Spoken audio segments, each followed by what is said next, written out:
This news is sponsored by Sant Mariam School. नमस्कार, मैं हूं अविनाश कुमार तिवारी। आप देख रहे हैं क्लाउड वेव इंडिया। दर्शकों, मैं अभी चैनपुर प्रखंड के ताली गांव में हूं और यहां पर श्री रामचरितमानस रामायण पारायण पाठ महायज्ञ का 14वां अधिवेशन जारी है, चल रहा है और यहां के लोग तन मन धन से लगे हुए हैं। बाहर से प्रवचनकर्ता पधारे हुए हैं और वही प्रवचनकर्ता जो हैं उन्हीं से हमारी आज बातचीत होगी कुछ प्रश्न को लेकर के, और हम उन प्रश्नों के उत्तर को आप तक पहुंचाने का प्रयास करेंगे। कुछ लाभ की बातें सामाजिक स्तर पर हमारे मन मस्तिष्क को एक अच्छाई, एक सफाई के कुछ गुण मिलें ताकि हम अपने जीवन में उसका आचरण कर सकें। ऐसे ही पूज्य श्री इंद्रेश कौशिक जी महाराज हमारे समक्ष हैं, हम उनसे इस बारे में वार्ता करेंगे। आपका बहुत बहुत स्वागत है क्लाउड वेव इंडिया में। सभी को जय श्री राम, जय माता दी, जय माँ कामाख्या देवी। सभी लोग स्वस्थ होंगे, मस्त होंगे, मैं ऐसी कामना करता हूँ। महाराज जी, आज के संदर्भ में यज्ञ की आवश्यकता क्यों समझ में आती है?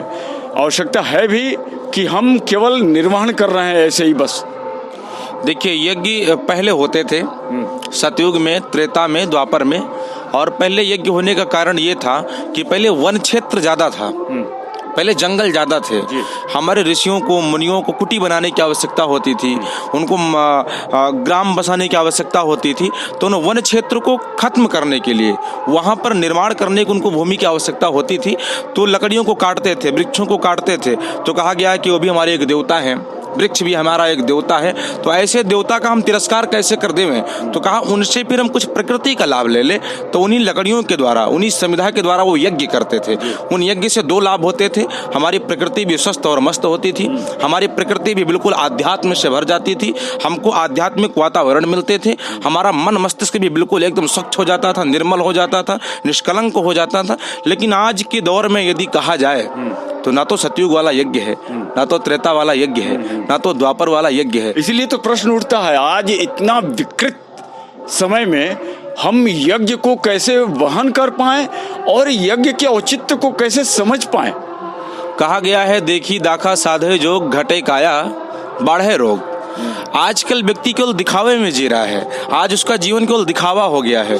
आज ताली में नवाह पारायण हो रहा है तो बगल में कोई दूसरा गांव होगा, पथरा होगा या ताल्या होगा या कुलवा होगा, तो उसमें भी हम ये सोच करके कर रहे हैं कि वहाँ पर भाई ये टीम कर रही तो मुझे करना चाहिए। लेकिन मैं तो ये संकेत करूँगा, यदि आज आपको यज्ञ करने की आवश्यकता है, यदि आज आपके मन में यज्ञ उठा है, तो आप माता पिता की सेवा रूपी यज्ञ करिए, आप बेटी के विवाह रूपी यज्ञ को करिए, आप अशिक्षित को शिक्षा रूपी यज्ञ करिए, आप भूखे को दान रूपी यज्ञ करिए। वो सफल यज्ञ है। ये यज्ञ नहीं है कि आपने बांध दिया 4 यूनिटों को, आपका भी पता नहीं है, यजमान का भी पता नहीं है और दिखावे में सब चल रहा है, पंडित जी भी दिखावे में आ गए। नहीं, आज और औचित्य क्या है, आज किस चीज की मांग है, आज क्या चाहते हैं?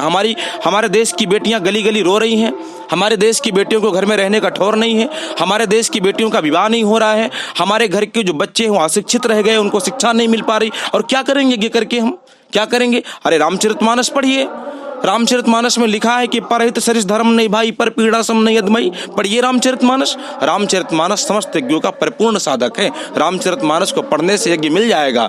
और जरूरी नहीं कि 10 लाख खर्च किया जाए, वही 10 लाख खर्च करके किसी अनाथ के कन्या का विवाह करवा दीजिए, किसी गरीब के बेटे को शिक्षा दे दीजिए, किसी भूखे को अन्न दे दीजिए, वही हमारा सार्थकता का यज्ञ है। तब तो ये यज्ञ के लिए जो प्रवचनकर्ता के रूप में आप आए हुए हैं, ये पैसे का दुरुपयोग है?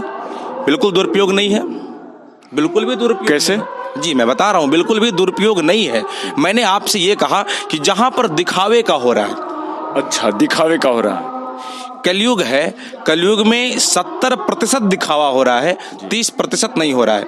मैं यहाँ पर ये देख रहा हूँ कि लोग मैट पर बैठ करके कथा सुन रहे हैं, इस ठंडी में रात में 12:30 बजे तक कथा सुन रहे हैं। तो इसका मतलब यहाँ पे कुछ सत्य है, यहाँ पर कुछ सार्थकता है, यहाँ पर मानव निकृष्ट नहीं है। मैं वहाँ की बात कर रहा हूँ जहाँ पर चलती हुई यज्ञ के बीच में बिस्किट और चाय आते हैं जलपान के लिए। मैं वहाँ के यज्ञ की बात कर रहा हूँ जहाँ चलते हुए यज्ञ के बीच में हमारे निवेश किए जाते हैं, हमारे व्यापार किए जाते हैं। मैं उस यज्ञ की बात कर रहा हूँ। मतलब यज्ञ के प्रति जो आचरण होने चाहिए, अगर वहाँ आचरण है तो यज्ञ के औचित्य, यज्ञ की व्याख्या, यज्ञ की परिभाषा, यज्ञ के नीचे रेखांकन सही और सार्थक रहेगा। बिल्कुल, केवल एक भावना हो, सर्वे भवन्तु सुखिनः सर्वे सन्तु निरामया सर्वे भद्राणि पश्यन्तु मां कश्चित् दुर्भाग् भवेत्, वही यज्ञ है।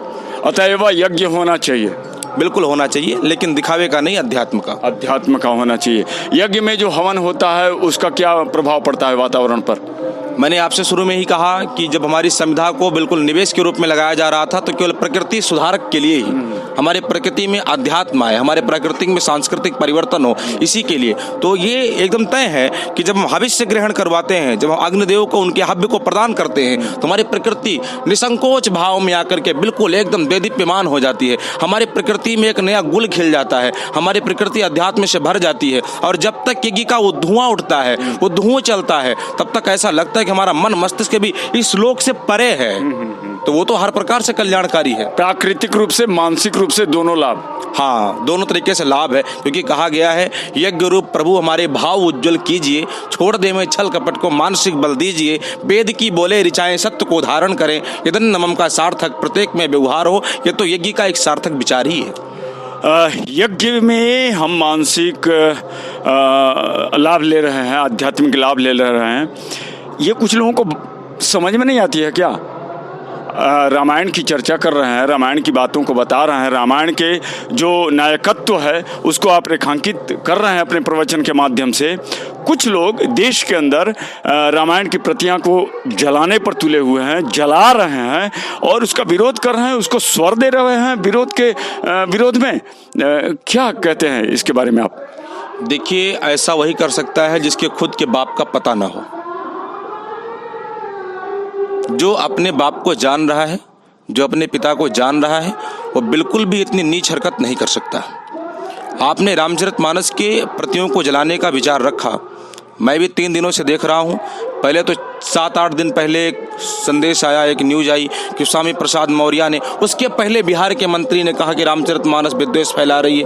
फिर उसका देखी दाखा स्वामी प्रसाद मौर्य भी सठियाया, वो भी कह बैठा कि रामचरितमानस हर प्रकार से जला देना चाहिए, ये कर देना चाहिए, वो कर देना चाहिए। और फिर स्वामी प्रसाद मौर्य के समर्थन में चौराहे पर उतर करके रामचरितमानस की प्रतियां जलाई गईं। कौन सी रामचरितमानस? वो रामचरितमानस जहाँ पर राम जी सबसे छोटे जाति के साथ में बैठते हैं, केवट के साथ में। वो रामचरितमानस, जिस रामचरितमानस में लिखा है कि राम वनवास में जाते हैं तो वो पशु पक्षियों से मिलते हैं। वो रामचरितमानस, वो राम जो बंदर और भालुओं से मित्रता करते हैं। अरे वो राम जो अयोध्या की सिंहासन पर बैठते हैं, उनका तिलक होता है तो सिंहासन पर बैठ करके अपनी प्रजाओं से कहते हैं कि प्रजा, मैं राजा तो हूँ लेकिन मैं राजा नहीं हूँ, राजा तुम हो। जो कछु अनुचित भाखो भाई, तो मैं बिरजो भाई बिसराई। यदि मैं सिंहासन पर बैठ करके कुछ गलत कह भी दूं तो मुझे तुम रोक देना, बिना भय के मुझे रोकना। ऐसे राम जी के ऊपर प्रश्न उठाना, ऐसे राम जी के रामचरितमानस को जलाना, ऐसे राम जी की प्रतियों को जला देना, जिसके लिए कहा गया कि एक चौपाई को भी गा लिया जाए तो व्यक्ति मुक्त हो जाता है। ये साफ संकेत करता है कि स्वामी प्रसाद मौर्य हिंदू नहीं है, उन्होंने हिंदू पर कुठाराघात किया है। स्वामी प्रसाद, और फिर स्वामी प्रसाद मौर्य कहाँ से हिंदू है?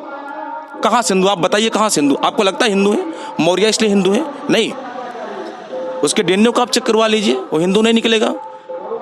लेकिन बातें तो आती हैं कि सब हिंदू हैं, हमारे पूर्वज हिंदू थे और बाद में हम अपनी, चाहे जिस भी कारण से हो, हम अपने धर्म को बदल लिए या विवश कर दिया गया क्या कुछ, तो हम तो मानते हैं कि सब हिंदू हैं। ये मैं भी मानता हूँ कि सब हिंदू हैं। अभी ज़्यादा नहीं, आप 4 पीढ़ी पीछे जाइए, सबके बाप दादाओं का नाम श्री राम, जय राम, रामकल्प यही निकलेगा। हम तो मानते हैं, यानी कि जो अवधारणाएं हैं, जो समाज में बातें निकलती हैं, जो बहस में बातें निकलती हैं, तो वो बहस की बातें कह रही हैं कि हम पीछे हिंदू ही थे, अब बाद में हमारा विभक्तिकरण हो गया है। ये तो देखिए तय ही है, जब हमारे देश का नाम ही हिंदुस्तान है, और मैं तो कहता हिंदुस्तान नहीं हिंदू स्थान है, तो इसका मतलब क्या हम हिंदू ही थे? इसका मतलब कि जो आज अपने आप को अशफाक उल्लाह खां और देश भर के उल्लाह खां और मोहम्मद उल्लाह खां और या तनव्वर उल्लाह खां बोल करके चल रहे हैं, वो हिंदू है? इसका तो सटीक जवाब ही कि वो हिंदू हैं, लेकिन अब तो मुसलमान है ना, वर्तमान में तो मुसलमान है। तो क्या हम पर उन पर विश्वास हो रहा है? हम उन पर विश्वास कर सकते हैं? आपको ऐसा लगता है क्या? वो विश्वास करने के लायक हैं? यदि वो विश्वास करने के लायक होते तो रामचरितमानस क्यों जलाते? और रही बात एक दूसरा संकेत, देखिए लखनऊ के एक मंदिर के सामने एक बैनर लगाया गया कि स्वामी प्रसाद मौर्य का प्रवेश इस मंदिर में वर्जित है। तो स्वामी प्रसाद मौर्य ने इस पर क्या जवाब दिया? उसने कहा कि ना तो मैं इस मंदिर कभी गया हूं, ना तो जीवन में कभी जाऊंगा। एक सनातनी व्यक्ति ऐसा कह सकता है क्या? वो तो कहेगा सिया राम मैं सब जग जानी करूं प्रणाम जोर जुग पानी। लेकिन किसी को विवश भी तो नहीं कर सकते, उनकी मानसिकता को विवश क्यों नहीं कर सकते? विवश कर सकते हैं। जब हिंदू एक होकर के काली फिल्म को बैन कर सकता है, जब हिंदू एक होकर के अपने भगवा के अपमान को एक कुठाराघात से बचा सकता है, जब हिंदू एक होकर के अपने बहन बेटियों को सुरक्षित अब रख सकता है, जब हिंदू एक होकर के अब राम मंदिर के लिए आंदोलन करके मंदिर बना सकता है, तो उनको आज हिंदू एक होकर के राम मंदिर के लिए आंदोलन करके मंदिर बनवा सकता है। रामचरितमानस के ऊपर प्रश्न, राम जी के ऊपर प्रश्न, ये मान के चलिए कि हमारे पिता के ऊपर प्रश्न है, हमारे पिता का अपमान है। राम हमारे आदर्श हैं, हमारे पिता हैं। और मैं तो आपके चैनल के माध्यम से कह रहा हूँ, जितने भी लोग इसको सुनेंगे, यदि वो वास्तविक में हिंदू हैं, यदि उनमें हिंदू का खून दौड़ रहा है, तो मैं तो कह रहा हूँ, किसी ने कहा है कि अपने धर्म के लिए लड़ जाओ, मर जाओ, कट जाओ। हमारे सनातन धर्म हमें सिखाते हैं कि अपने धर्म को बचाने के लिए कुछ भी करना पड़े। हरि हरि निंदा सुनिए जकाना हुआ ये पाप गोघात समाना। उस पाप से बचने के लिए आप कुछ भी करिए। जो हमारे राम जी को जला रहा है, मानो हमारे पिता को जला रहा है। जो रामचरितमानस को जला रहा है, मानिए हमारे पिता को जला रहा है। ऐसे एक दो नहीं, हजारों स्वामी प्रसाद मौर्य पैदा होंगे यदि आज जवाब न दिया तो। और उनको जवाब देने के लिए मैं तो कहता हूँ कि जिस प्रकार से चौराहे पर उनके समर्थन में रामचरितमानस की प्रतियां जलाई गई हैं, उसी प्रकार से हिंदू एक होकर के स्वामी प्रसाद मौर्य के समर्थकों को पकड़ करके, स्वामी प्रसाद मौर्य को भी पकड़ करके बीच चौराहे पर पेट्रोल डाल करके जला दे। पूरे जीवन में दोबारा ऐसा कोई स्वामी प्रसाद मौर्य पैदा नहीं होगा जो हमारे रामचरितमानस के ऊपर उंगली उठा दे, हमारे रामचरितमानस को जला दे, हमारे राम पर प्रश्न चिन्ह खड़ा कर दे। क्या बात करते हो स्वामी प्रसाद मौर्य? हमारा हिंदू कमजोर है क्या?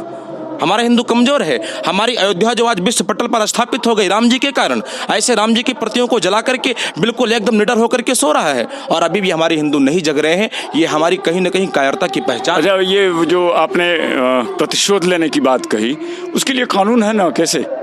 हाँ कानून है, लेकिन कानून कहाँ सुन रहा है? सह पाओ यदि प्रतिघात मेरा मुझ पर आघात तभी करना, भयभीत पराजय से यदि हो रण की शुरुआत नहीं करना। हमारा हिंदू तो सदैव से कहता है, हमारा सनातन धर्म तो सदैव से कहता है कि मैं रण की शुरुआत नहीं करता। राम जी की पत्नी का हरण करके रावण ले गया, राम जी युद्ध नहीं किए पहले। राम जी ने हनुमान जी को भेजा, हनुमान जी की पूंछ को जला दिया गया, जबकि उसे पता था कि राम के यहाँ से दूत आया है। उसके बाद भी राम जी ने समझौता के तौर पर अंगद को भेजा कि जाकर के समझाओ। उसके बाद भी जामवंत के द्वारा सूचना भिजवाई कि जाकर के समझाओ। जब रावण नहीं माना तब युद्ध किया है, और दशा क्या हुई? रहा नकुल को रोमन हारा। महाभारत में अर्जुन को पांचों भाइयों को 5 गांव नहीं दिया गया। भगवान श्री कृष्ण स्वयं गए समझौता के लिए, बोला नहीं दूंगा। युद्ध क्या हुआ? महाभारत। क्या दशा हुई? एक भी नहीं बचा, 100 में एक भी नहीं बचा। हमारा सनातन कभी युद्ध करने के लिए सिखाता नहीं है, लेकिन हमारे शास्त्र कहते हैं कि जहां तक बचो बचो, शांत रहो, चुप रहो। लेकिन जब बार बार आपको झुकना पड़े, जैसे कि कोई कील आपको बार बार चुभ रही है, तो बार बार चुभने से अच्छा है कि हथौड़ा उठा करके एक बार उसको ठोक दिया जाए, बजा दिया जाए, उसी में अपना भलाई है। तो अब मैं तो यही कहूंगा कि बार बार मुझे चुभने लगे हैं, अब ये बार बार मुझे कील बन करके धस रहे हैं, अब तो इनको गाड़ना होगा, इनको धसाना होगा, तभी हमारा सनातन बचेगा। दर्शकों, आप थे पूज्य श्री इंद्रेश कौशिक जी महाराज, और इनका जो अपना विचार था वो आप लोगों के समक्ष आया। आपने बहुमूल्य समय दिया चैनल को, बहुत बहुत धन्यवाद। सभी को जय माता दी, पुनः जय माँ कामाख्या देवी, जय श्री राम। सभी लोग सनातन के लिए जगते रहें, कार्य करते रहें। इसी में हम सब लोग जय जय हरि हरि हैं।